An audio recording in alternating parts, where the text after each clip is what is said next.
ओम नमः शिवाय। भगवान शिव शंकर आप सभी की सभी मनोकामना को पूर्ण करें। आज के इस वीडियो में जानेंगे प्रदोष व्रत कथा के बारे में, साथ ही जानेंगे प्रदोष व्रत कथा की साथ ही प्रदोष व्रत की पूजा विधि एवं घर पर आसान तरीके से उद्यापन कैसे कर सकते हैं। उद्यापन विधि सायंकाल के बाद रात्रि आने से पूर्व का जो समय होता है उसे प्रदोष कहते हैं। व्रत करने वाले को उसी समय भगवान शंकर का पूजन करना चाहिए। प्रदोष व्रत करने वाले को त्रयोदशी के दिन भर भोजन नहीं करना चाहिए।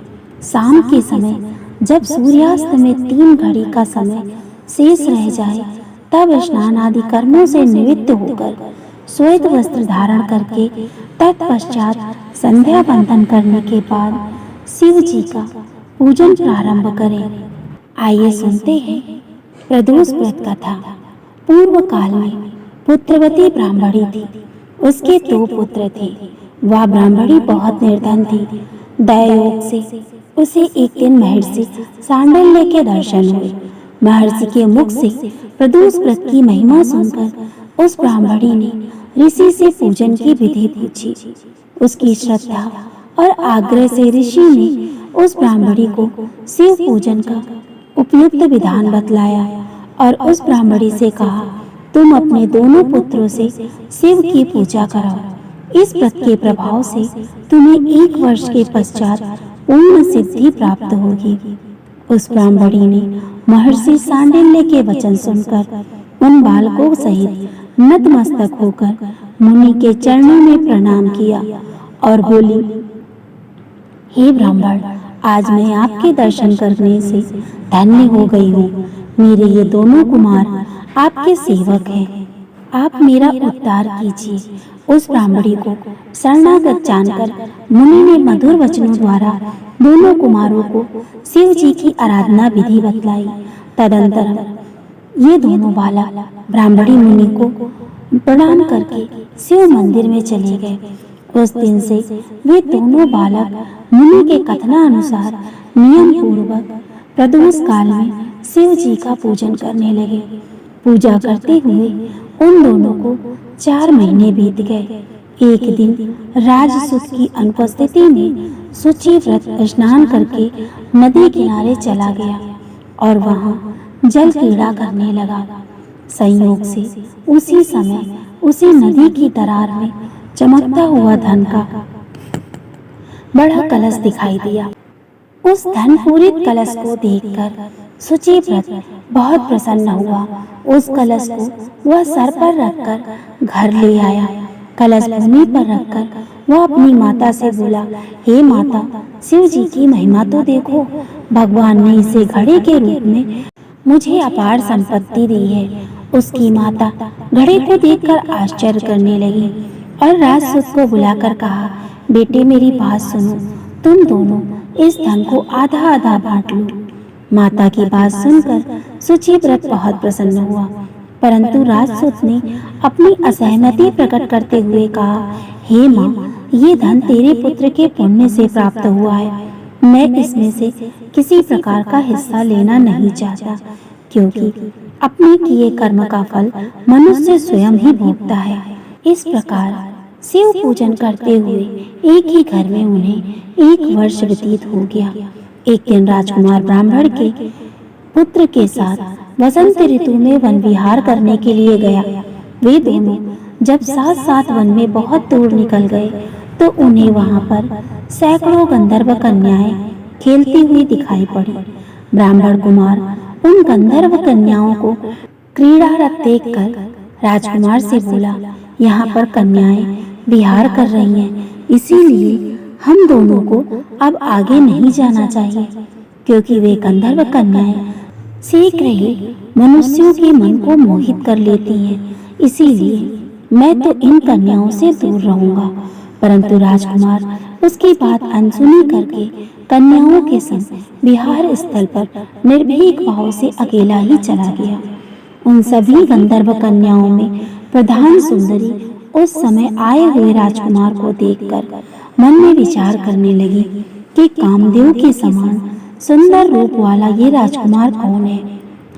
उस राजकुमार के साथ बातचीत करने के उद्देश्य से सुंदरी ने अपनी सखियों से कहा, सखियों, तुम लोग निकट के वन में जाकर अशोक, चंपक, मौलसिरी आदि के ताजे फूल तोड़ लाओ।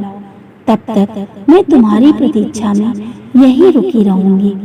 उस समय गंधर्व कुमारी की बात सुनते ही सब सखियां वहां से चली गईं। सखियों के जाने के बाद वह गंधर्व कन्या राजकुमार को स्थिर दृष्टि से देखने लगी। उन दोनों में परस्पर प्रेम का संचार होने लगा। गंधर्व कन्या ने राजकुमार को बैठने के लिए आसन दिया। प्रेमालाप के कारण राजकुमार के सहवास के लिए वह सुंदरी व्याकुल हो उठी और राजकुमार से प्रश्न करने लगी कि हे कमल के समान नेत्र वाले, आप किस देश के रहने वाले हैं? आपका यहाँ आने का क्या कारण हुआ? गंधर्व कन्या की बात सुनकर राजकुमार ने जवाब दिया, मैं विदर्भ राज का पुत्र हूँ। मेरे माता पिता स्वर्गवासी हो चुके हैं। शत्रुओं ने मुझसे मेरा राज्य हरण कर लिया है। राजकुमार ने अपना परिचय देकर उस गंधर्व कन्या से पूछा, आप कौन हैं, किसकी पुत्री हैं और इस वन में किस उद्देश्य से आई हैं? आप मुझसे क्या चाहती हैं? राजकुमार की बात सुनकर गंधर्व कन्या ने कहा, मैं वित्रविक नामक गंधर्व की पुत्री अंशुमती हूँ। आपको देखकर आपसे बातचीत करने के लिए ही यहाँ पर सखियों का साथ छोड़कर रह गई हूँ। मैं गान विद्या में बहुत निपुण हूँ। मैं चाहती हूँ मेरे गान पर सभी देवांगनाएं रीझ जाती हैं। मैं चाहती हूँ कि आपका और मेरा प्रेम सदा बना रहे। इतनी बात कहकर उस गंधर्व कन्या ने अपने गले का बहुमूल्य मुक्ताहार राजकुमार के गले में डाल दिया। वह हार उन दोनों के प्रेम का प्रतीक बन गया। इसके पश्चात राजकुमार ने उस कन्या से कहा, हे सुंदरी, तुमने जो कुछ कहा वह सब सत्य है, लेकिन आप राजविहीन राजकुमार के पास कैसे रह सकेंगे? आप अपने पिता की अनुमति लिए बिना मेरे साथ कैसे चल सकेंगी? राजकुमार की बात सुनकर कन्या मुस्कुराकर कहने लगी, जो कुछ भी हो, मैं अपनी इच्छा से अपना वरण करूंगी। अब आप परसों प्रातः काल यहाँ आइएगा। मेरी बात कभी झूठ नहीं हो सकती। गंधर्व कन्या ऐसा कहकर पुनः अपनी सखियों के पास चली गई। धर्वा राजकुमार भी शुचिव्रत के पास जा पहुंचा और अपना सारा वृतांत कह सुनाया। इसके बाद वे दोनों घर लौट गए। घर पहुंचकर उन लोगों ने ब्राह्मणी को सब हाल कहा, जिसे सुनकर वह ब्राह्मणी भी हर्षित हुई और फिर अगले दिन उसी वन में पहुंचा। वहां पहुंचकर उन लोगों ने देखा कि गंधर्वराज अपनी पुत्री अंशुमती के साथ उपस्थित होकर प्रतीक्षा में बैठे हैं। गंधर्व ने उन दोनों कुमारों का अभिनंदन करके उन्हें सुंदर आसन पर बिठाया और राजकुमार से कहा, मैं परसों कैलाशपुरी को गया था। वहां पर भगवान शंकर पार्वती सहित विराजमान थे। उन्होंने मुझे अपने पास बुलाकर कहा कि पृथ्वी पर राजयुक्त होकर धर्मगुप्त नामक राजकुमार घूम रहा है। शत्रुओं ने उसके वंश को नष्ट भ्रष्ट कर दिया है। वह कुमार सदा ही भक्ति पूर्वक मेरी सेवा किया करता है। इसीलिए तुम उसकी सहायता करो, जिससे वह अपने शत्रुओं पर विजय प्राप्त कर सके। इसीलिए मैं भगवान शंकर की आज्ञा से अपनी पुत्री अंशुमती आपको सौंपता हूँ। मैं शत्रुओं के हाथ में गए हुए आपके राज्य को वापस दिला सकता हूँ। आप इस कन्या के साथ 10,000 वर्ष तक सुख भोग कर शिवलोक में आने पर भी मेरी पुत्री इसी शरीर में आपके साथ रहेगी। इतना कहकर गंधर्वराज ने अपनी पुत्री का विवाह राजकुमार के साथ कर दिया। दहेज में अनेक दास दासियों तथा शत्रुओं पर विजय पाने के लिए गंधर्वों की चतुरांगणी सेना भी दी। राजकुमार ने गंधर्वों की सहायता से शत्रुओं को नष्ट किया और वह अपने नगर में प्रविष्ट हुआ। मंत्रियों ने राजकुमार को सिंहासन पर बैठाकर राज्याभिषेक किया। अब वह राजकुमार राज सुख भोगने लगा। जिस दरिद्र ब्राह्मणी ने उसका पालन पोषण किया था, उसे ही राजमाता के पद पर आसीन किया गया। वह शुचिव्रत ही उसका छोटा भाई बना। इस प्रकार प्रदोष व्रत में शिव पूजन के प्रभाव से वह राजकुमार दुर्लभ व्रत को प्राप्त हुआ। जो मनुष्य प्रदोष काल में अथवा नित्य ही इस कथा को श्रवण करता है, वह निश्चय ही सभी कष्टों से मुक्त हो जाता है और अंत में वह परम पद का अधिकारी बनता है। आइए जानते हैं उद्यापन विधि। प्रातः काल स्नान आदि कार्य से निवृत्त होकर रंगीन वस्त्रों से मंडप बनाएं। फिर उस मंडप में शिव पार्वती की प्रतिमा स्थापित करके विधिवत पूजन करें। तदंतरम शिव पार्वती के उद्देश्य से खीर से अग्नि में हवन करना चाहिए।